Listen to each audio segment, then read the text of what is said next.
টুকি, ইগলি আর পারুল তিন বান্ধবী এক স্কুলে পড়াশোনা করে। টিকলির বাবা ছিল খুবই গরিব, সে রসুনের চাষ করত। এই নিয়ে তার বন্ধু বান্ধবরা তাকে নিয়ে অনেক হাসি ঠাট্টা করত।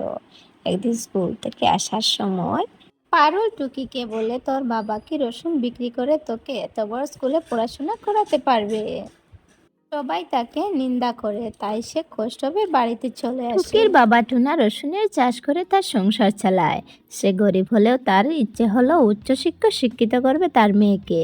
কিন্তু তার রসুন চাষ করে বেশি টাকা মেয়ের পেছনে খরচ করতে পারেনি, বড় স্কুলে দিতে পারেনি। এই নিয়ে টুকিকে সব সময় কথা শুনতে হয়। টুকি বাড়িতে আসার পর টুনি বলছে, কেন রে মা, কান্না করছিস কেন? তোকে কি আবারও কেউ বাজে কথা শোনাচ্ছে?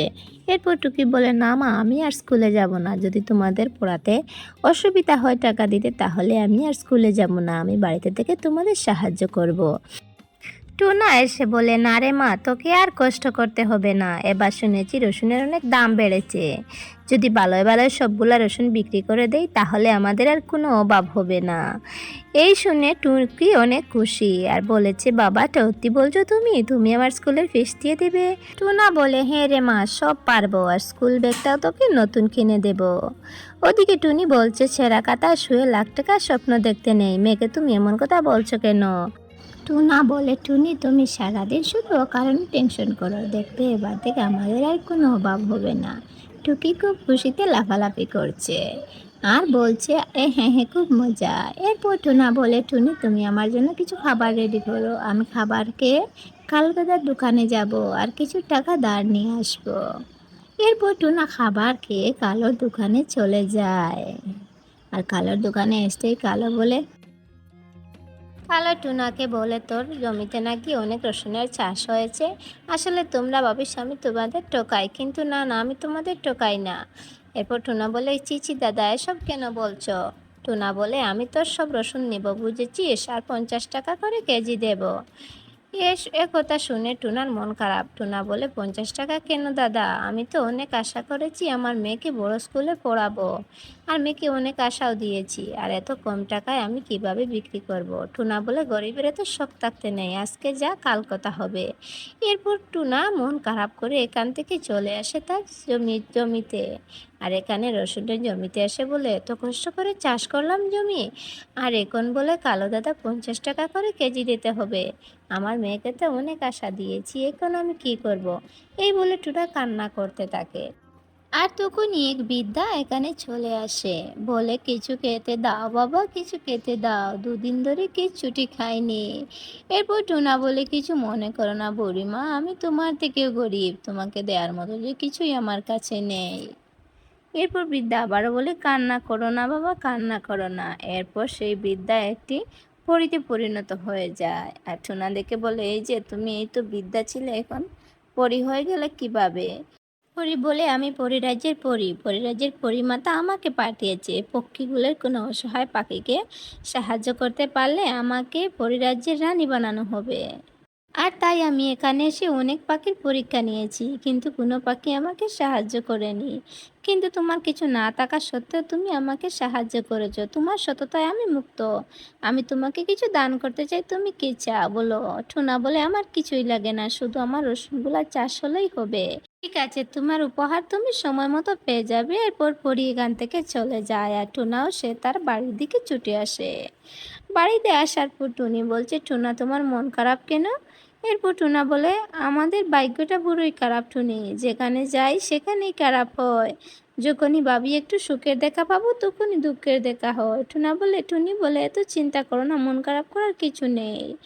এরপর টুনা আবারও বলে, তুমি ঘরেতে কয়েকগুলা রসুনের বীজ আছে, ওগুলা নিয়ে আসো, আমরা উঠোনে ছিটিয়ে দেই। তারপর টুনি ওই রসুনের বীজগুলি নিয়ে আসে, আর তারা উঠোনে ছিটিয়ে দিয়ে রাতে ঘুমিয়ে পড়ে। আর অন্যদিকে সেই পরী এসে উঠোনের রসুনগুলি সোনার রসুনের চারা করে দেয়।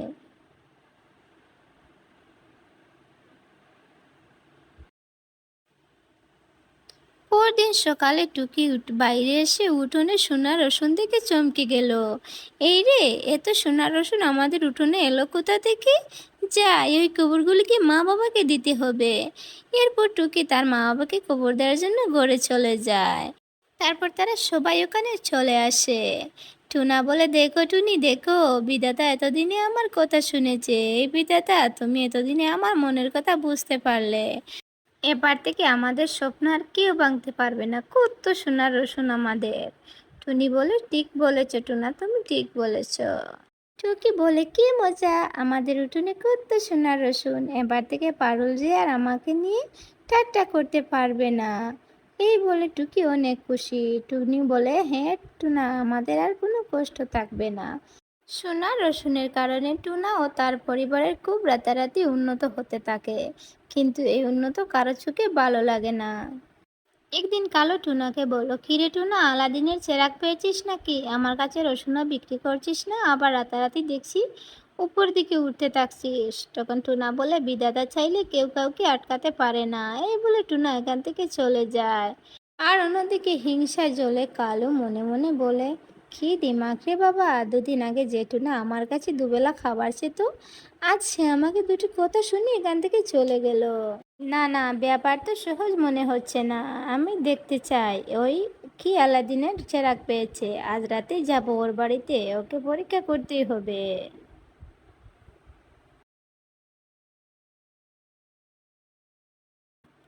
সেদিন রাতে টুনা টুনি আর টুকি ঘুমিয়ে পড়ার সাথে সাথে কালু তাদের বাড়িতে আসলো।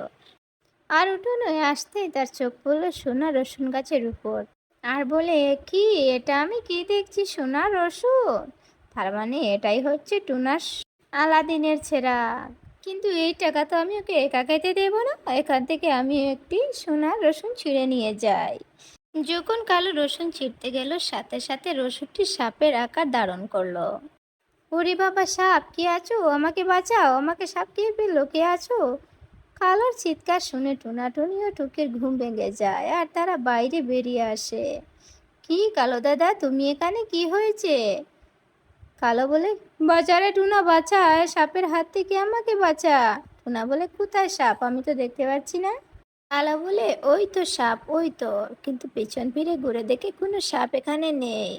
এরপর টুনা বলে, এটা তুমি তোমার প্রাপের প্রতিচ্ছবি দেখেছো, এখানে কোনো সাপ নেই। টুনার কথায় কালু তার ভুল বুঝতে পারে আর কান্না করতে করতে বলে, টুনা, আমি আসলে তোর উন্নত দেখতে জ্বলে ভরে এখানে এসেছি। তোর উন্নত দেখে আমি থাকতে পারিনি, আর এখানে এসে সোনা রসুন দেখে আমি চিড়তে চেয়েছিলাম, তাই তো বিধাতা আমাকে শাস্তি দিলেন। এই বলে টুনা কান্না করে। কালো কান্না করে। এরপর টুনা বলে, কালো দাদা, তুমি কান্না করো না, তুমি যে নিজের ভুল বুঝতে পেরেছো, এতেই আমি অনেক খুশি। টুনার কথা শুনে কালো মুগ্ধ হয়ে বাড়িতে চলে আসে। আর টুনা তার সোনা রসুন বিক্রি করে জঙ্গলের সব পাখিকে সাহায্য করে। আর এভাবে সুখে শান্তিতে তাদের দিন কাটে।